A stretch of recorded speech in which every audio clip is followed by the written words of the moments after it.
Hi friends, मैं हूं आपका अपना प्रतीक और आज हम लोग देखने वाले हैं प्रणव अर्थात ओमकार क्या है। इस प्रसंग को हमने शिव पुराण से लिया है। सूत जी ने कहा, महर्षियों, आप लोग तपस्या के धनी हैं। आपने यह बड़ा सुंदर प्रश्न उपस्थित किया है, किंतु इसका ठीक ठीक उत्तर केवल महादेव जी ही दे सकते हैं, दूसरा कोई नहीं। तथापि भगवान शिव की कृपा से मैं इस विषय का वर्णन करूंगा। वे भगवान शिव हमारी और आप लोगों की रक्षा भारी बारंबार स्वयं ही ग्रहण करे। प्र नाम है प्रकृति से उत्पन्न संसार रूपी महासागर का। प्रणव इससे पार करने के लिए नाव है, इसलिए इस ओंकार को प्रणव की संज्ञा देते हैं। ओंकार अपने जप करने वाले साधकों से कहता है, प्रपंच न नहीं, वह तुम लोगों के लिए।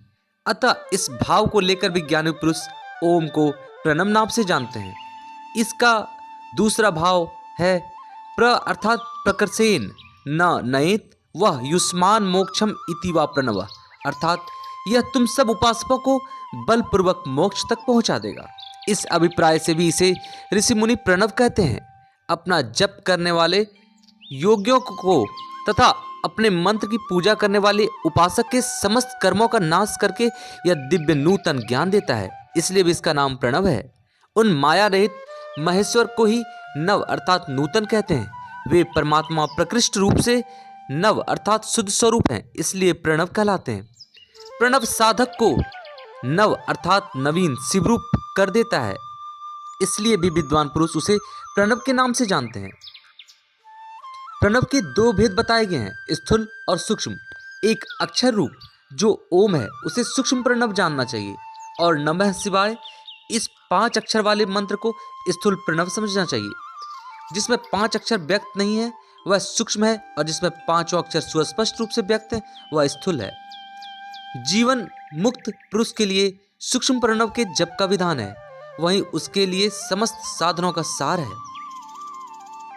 उसके द्वारा प्रणव जप की सहज साधना स्वतः होती रहती है।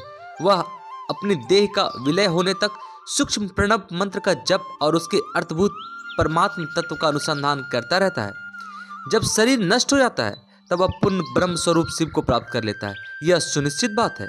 जो अर्थ का अनुसंधान न करके केवल मंत्र का जाप करता है उसे निश्चय ही योग की प्राप्ति होती है। जिसने 36 करोड़ मंत्र का जप कर लिया हो उसे अवश्य योग प्राप्त हो जाता है। सूक्ष्म प्रणव भी हर्ष और दीर्घ भेद से रूप से जानना चाहिए। अकार, उकार, मकार, बिंदु, नाद, शब्द, काल और कला, इनसे युक्त जो प्रणव है उसे दीर्घ प्रणव कहते हैं। वह योगियों के हृदय में स्थित है। और मकार पर्यंत जो ओम है, अ उ म, इन तीनों तत्वों से युक्त है। इसी को हर्ष प्रणव समझना चाहिए। अ शिव है, उ शक्ति है और मकार इन दोनों की एकता है। ऐसा समझकर हर्ष प्रणव का जप करना चाहिए। जो अपने समस्त पापों को क्षय करना चाहते हैं उनके लिए इस हर्ष प्रणव का जप अत्यंत आवश्यक है। तो धन्यवाद दोस्तों, चैनल पर बने रहें, सब्सक्राइब करें।